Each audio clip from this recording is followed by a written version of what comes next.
Yeah, I just wanted to add, when Sarah and Jamie were talking, it made me think of, uh, we actually have broad and specific guidance, I think, around this child-directed, child-centered versus teacher-directed kind of situation. And I often, most times, start with our national association in developmentally appropriate practice and the guidance that's written there for infants, toddlers, preschoolers, and school agers from kindergarten to third grade. Seamless but integrated, and that we're using science. We're using science to help us understand. We're not just using, because here's the thing, and I think I shared this with you, Barb. Most of us teach the way we were parented or the way we were taught. I'm not speaking ill of your mama. That's not what I'm doing. But she may have taught you some things that you don't want to pass on to other children, that you're in charge of teaching. I think it was said the most eloquent way by Sasha Levington. He actually works at UC Berkeley's early learning program. And he was a toddler teacher when I was a center director in San Francisco decades ago.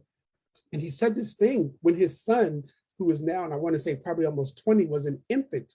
He said, I treat these children better than I treat my son, in one of the meetings. And all the teachers looked at him like, what? Like, why would you say that? What he was actually saying was the expectation here for me as a teacher is actually different than the one for me as a parent, as a father. So this notion of child-centered and teacher-directed, he was saying, I have some other things that I need to do differently using science around how I situate child-centeredness and teacher-directed, that I need to understand them in their emerging needs. And I have some fundamental responsibilities as the teacher to guide that. And all of that's in developmentally appropriate practice around making things challenging yet achievable, using knowledge of child development, how we engage in the process, being intentional, not everything being a teachable moment, which is by chance that happens, which isn't hard science, but really planning before it happens. And that is still considered child-centered. Then I'm going to end with this part, Barb.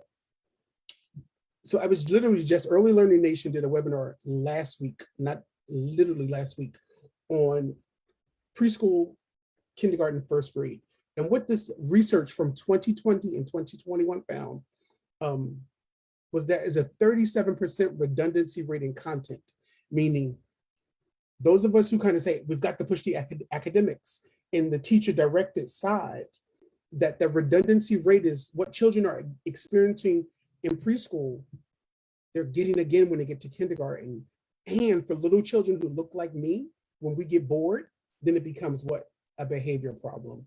Because you're teaching me what I already know, instead of using developmentally appropriate practice that says you don't only consider the children with IEPs or IFSPs in terms of deficits, but you actually have to consider also the children who are already off the mark, that I know all of this already. So how do you make it challenging and achievable for me? So that teacher-directed piece needs to come into play there. So I don't think we necessarily throw it out, but considering that it's not teacher push down, but what I'm directing is your emerging need. So how we understand it and articulate it, I think we still haven't figured that part out yet largely.